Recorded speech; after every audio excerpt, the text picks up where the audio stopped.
Hello and welcome back to Leeds United. More Champions League action today, along with high-flying Everton. That's high-flying Moneybags Everton, of course. Wayne Rooney's Everton still. He's not been sacked yet, so he arrived just at the right time when the money did. Of course, we left things off with Wolverhampton Wanderers' 2-1 victory. Then we followed up with two 6-0 wins in the next three games, along with the 2-1 against Leicester, which was a late comeback thanks to Marko Milovanovic. Thanks, Marko. But after dispatching Ferencvárosi 6-0 in the Champions League, a madness occurred at Newcastle, let's say. We scored in the 5th minute. It's a fantastic goal. I wish I had time to show you. But the 3-1 doesn't show you the entire story of this one. Yeah, there's Xhaka in goal, of course. Still not over that one. But as highlighted here, of course, we gave away a penalty. Alberto converted in the 19th minute. Colwell own goal, then Isaac Layton sealed it. But yeah, you may notice, down here, Karnasecchi 8.6, despite conceding 3 goals. That's because they missed 2 penalties.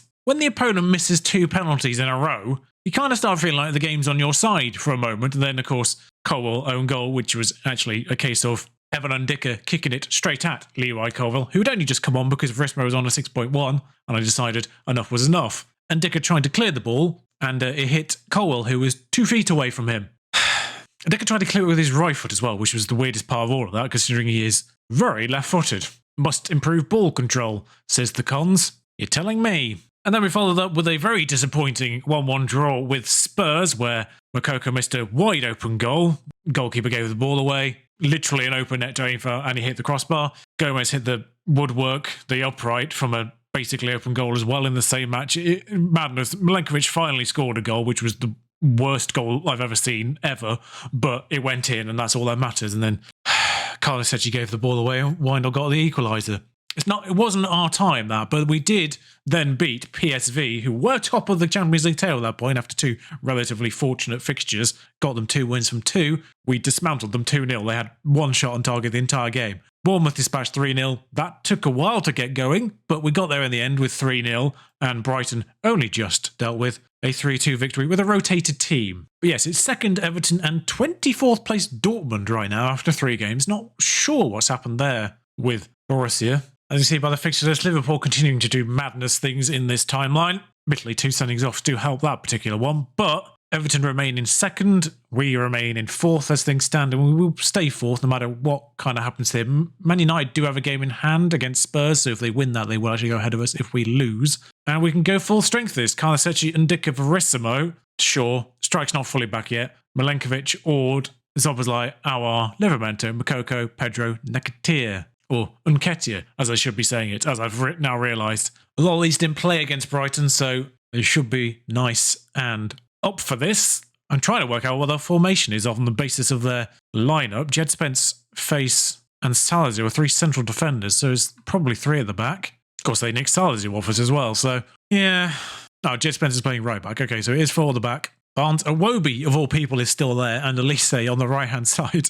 Pickford I get. The fact that Iwobi is the only other current Everton player in that 11, utter insanity. But Marcus Antonio finds Barnes, that's close.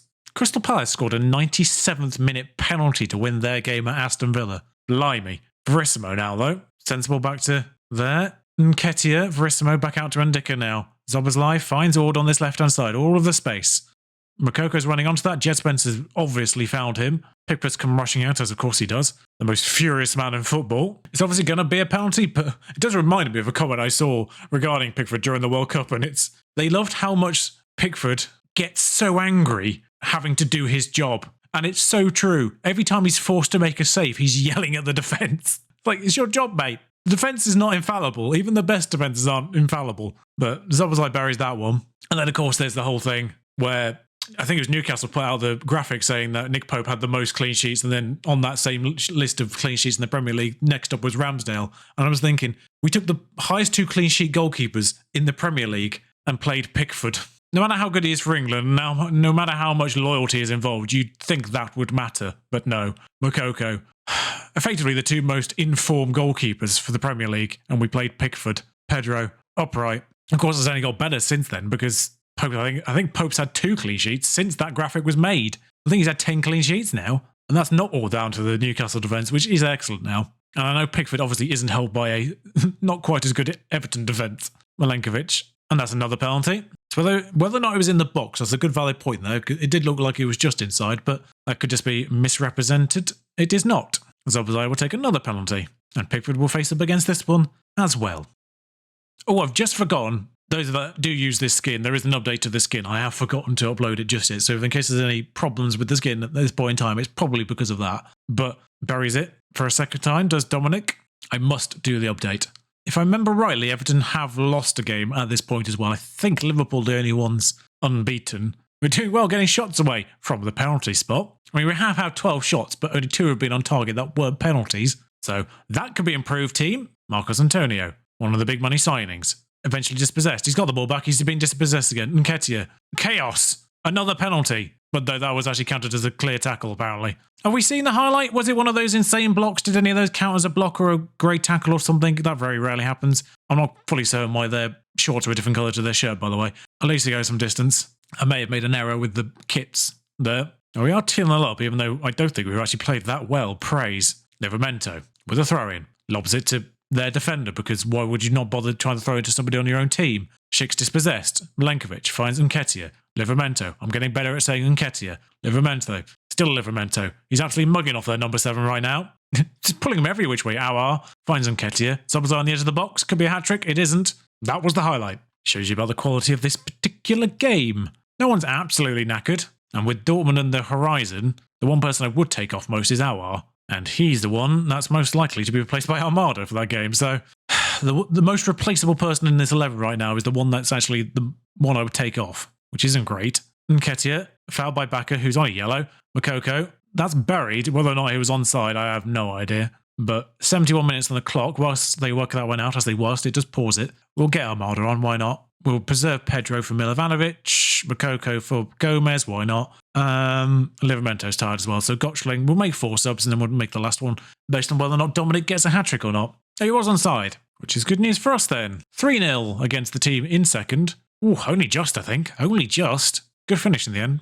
I'll see this with the lines. He is, I think, effectively in line. Oh, he's behind the ball. The angle's deceiving. It is worth noting that we have made effectively 2 XG outside of the penalties. Verissimo makes it 4. Sure, why not? Again, I'm not fully certain Verissimo is meant to be there, but he scored anyway. It's a good jump. Pickford's fallen over. Well, on the basis that Szoboszlai could theoretically get a hat-trick here, we will go Skov forward. Karnasecki. As 90 minutes approaches with a rare clean sheet as things stand, and I've jinxed it now, but Milovanovic. First time I've done that, Nketiah. You'd think I'd realise, considering one's a striker and one isn't, but never mind, Gomez has scored and that one's not even being referred, so must have been behind the ball or a defender. 5-0 against an imperious Everton side now. Have the wheels come off the Everton wagon? Because I don't know when they actually lost their first game, but it wasn't that long ago. Nketiah assisting Gomez. Heck of a finish from Gomez, that. Emphatic. Like, Everton haven't even been in this game. That's how thoroughly they've been beaten there. 2 shots on target, 0.5 XG. It's an unbelievable result. Boost our goal difference, of course, and absolutely tanks theirs in the process. 10-goal swing. Takes us a third as well. Oh no, that was their first loss. I tell a lie. Of course, it's just because they were a game down on Liverpool. That's what the points difference was. And someone's finally scored a free kick. Harry Wilson of Fulham. Well done to you. I say rare clean sheet for Karnasecki. He actually has the second highest. He's behind my head with 4 out of 10. It just feels like we would concede a lot, because when we do concede, we concede multiple normally. Yes, I think it's largely because 4 Premier League games in a row we conceded. But 5-0 against Everton, 3-0 against Bournemouth, 1-0 against Villa away from home, and 1-0 West Ham. Yeah, more clean sheets than I realised. As Man United do indeed win, so they would have gone ahead of us had we not won ourselves. But for Dortmund, we will make that one change I said I would. Armada in for Awar, and that is literally it. Exactly the same form for both teams, weirdly enough, overall. But Dortmund have lost to Real Madrid and Manchester City. Admittedly, they've had tough fixtures and have beaten AEK Athens convincingly. And off goes the Champions League once more. Undika charging forward. Pedro's through there. That's a great challenge by Schlotterbeck, and it's a good shot in the end. Kobel gathers, and I think he's actually walked off the pitch with the ball in the end, so it's a corner. It is. Szoboszlai to put this in. Szoboszlai will find Undika, and it's gone in. Why is it being referred? Milenkovic is irrelevant, but the one into question. Thankfully, that question was very quickly answered because, again, yes, irrelevant. I guess he's the man in front of Kobel, the goalkeeper, which is why he was drawn into question in the first place. Morgala, whoever that is. Might need to pronounce it Morgea, depending on where he's from. Veresto hoofs clear. Makoko now, trying to run with it, is obviously dispossessed because as soon as a player goes more than 20 yards with the ball, they eventually kick it too hard. It's depressing. Guerrero. Dispossessed by Armada in the weirdest way possible. Armada didn't sort of just slow down to let him do it. It was bizarre. And Nketiah stops and turns. Livramento to want to chip this in. Morgea gets in the way of it. I'm going to pronounce it both ways just until I find out what nationality he is. Ndika. Szoboszlai, that's a ridiculous goal. As soon as it left his foot, I knew that was going in. It had no right to go in, but I knew it was. There's no way a player is facing the wrong direction when he takes the shot and it doesn't go in. This is absolute insanity from Szoboszlai. What a goal. Dominik Szoboszlai only scores bangers, or penalties, it seems now. Dominik, Stroikens, Morgala, Bellingham, still there by the way. Bellingham, he wasn't sold in the summer, and that's a missed tackle on Bellingham. Thankfully, he missed woefully. He was so distracted by the terrible tackle, it put him off. Okay, so Morgala's a real person, he's German, so it would be Morgala. He's a model citizen, but, decent performance by Sampaoli, but I am questioning the existence. His average rating was 6.55, which tracks with his quality. Nketiah, Ord, misses. Makoko to put the free kick in. Wide. Need to look into that. He's left-footed and has 14 free kick taking. That's why he's doing that. Didn't realise. Stroikens, Morgala. I mean, he did what Makoko did just a few moments ago. Just ran with the ball a little bit too long and eventually hit it too hard. And was dispossessed. Ord. Irrelevant. Kerbal gathers that ball and will do something with it. He's hoofed it. We've got the ball back though. Makoko. Ord. I'm always worried when the goalkeeper hoofs it because it can just go straight over and they'll score from it. But Ndika now, weirdly actually more advanced than he ever was as a wide centre-back, which sort of encourages that kind of play. Gone from distance again. That's actually the uprighter now, not a save. Bayern Munich being Celtic, and that's about it for the way of goals. Not the best. Arsenal drawing, Atletico up, Feyenoord up, and Milan up as well. I think there's matches that have gone alphabetically off the bottom. Milenkovic, because that's a problem. I think that's a problem with the base game. That's not even the skin. Nketiah charging forward. We're only half an hour into this game, somehow. Half an hour and a bit.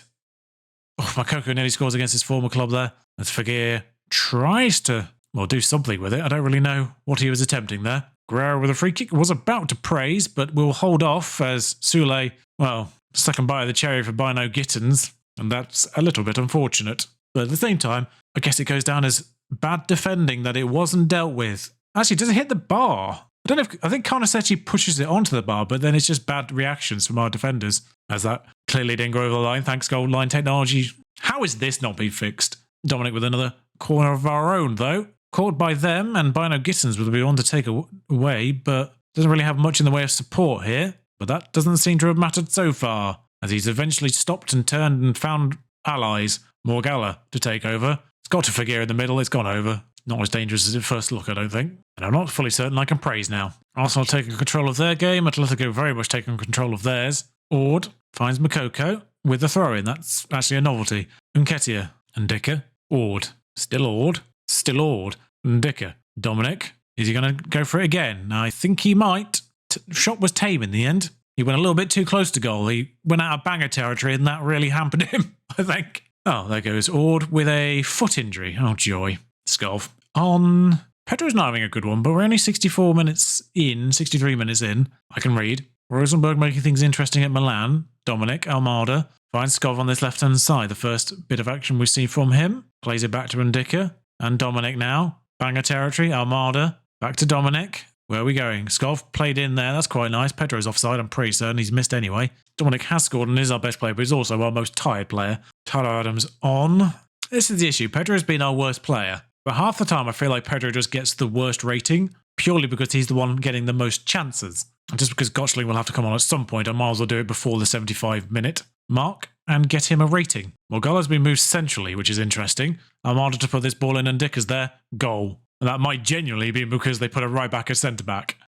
Who's the one marking Ndika? If that's Morgala under him, I can't click any names, which is a bit awkward, but no, it isn't actually. Sergio Gomez, Fagir, Wolf, finds Stroikens, Makoko's put Pedro down this left-hand side. Pedro still going down this left-hand side. It's good work from Pedro, actually. Absolutely mugs that player off. Oh, well, it was all going so well till that point. 10 minutes to go. Makoko's knackered and booked, weirdly. Bamford's going to make an appearance, because might as well. And looking at the tiredness levels, Milenkovic is booked. I'm going to get Strike some minutes because he's only good for 45 as things stand, so might as well get a little bit of fitness in him. Makoko, I'm not fully certain what happened there, but he was dispossessed and got the ball back in a bizarre turn of events. Fagir loses the ball, just gives it away to Skov, somewhat aimlessly. Verissimo, Ndicka, Adams.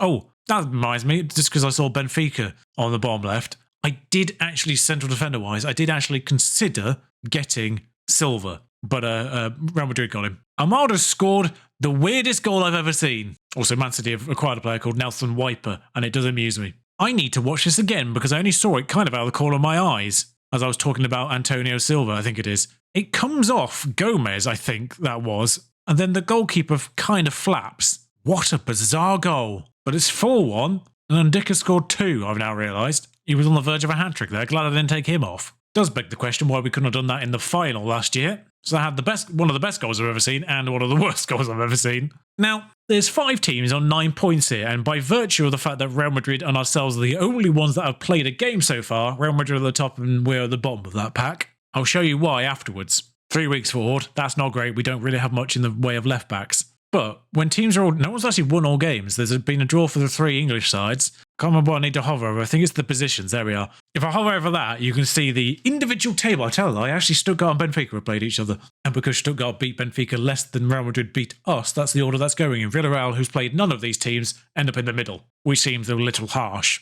I kind of get that head-to-head matters. And presumably the ultimate outcome is if you've played 8 games, the chances are you might have played each other at some point in that. But it feels weirdly harsh on Benfica, who have a better goal difference than Villarreal, and yet they haven't played them. In fact, we have a much better goal difference than Villarreal, but because we haven't played them and we lost to Real Madrid, who happen to be on the same number of points as us, if Real Madrid are on 10 points, just to point this out, if Real Madrid had drawn the game they'd lost and we're on 10 points now with the English sides, then we would be 5th. But because Real Madrid have lost a game and are on the same number of points as us, we are 8th. Like I say, I think over the grand scale of 8 games, that kind of situation kind of negates itself probably over time as teams separate points-wise and it gets less likely you end up in a group like that with people you've never played and you get less screwed over by the head-to-head. But it's a bit of a weird system. But I did say it was only the 2 away games against big sides that I was thinking we would probably come away with 0 points. And so far, Real Madrid away is the only one we have lost. I wasn't expecting a 4-1, admittedly, but we'll take it. Atletico and PSG remain the biggest question marks in this, as we have 2 relatively comfortable games against AZ and AEK in the Champions League next, and Blackburn in the Carabao quarter-final. So we should actually probably reach the Carabao semi-finals, which is more games in January. Fun. Not really what we need, but the target remains the same regardless. I'm going to play through a heck of a lot of games and get to these last 2 games is the idea. And Bournemouth exists between them, but we'll play those last 2 against Atletico and PSG as the finale of the Champions League group stages. I'll see you for those. Until next time, thank you for joining me. If you've enjoyed this, like, comment, subscribe. Ta-ra.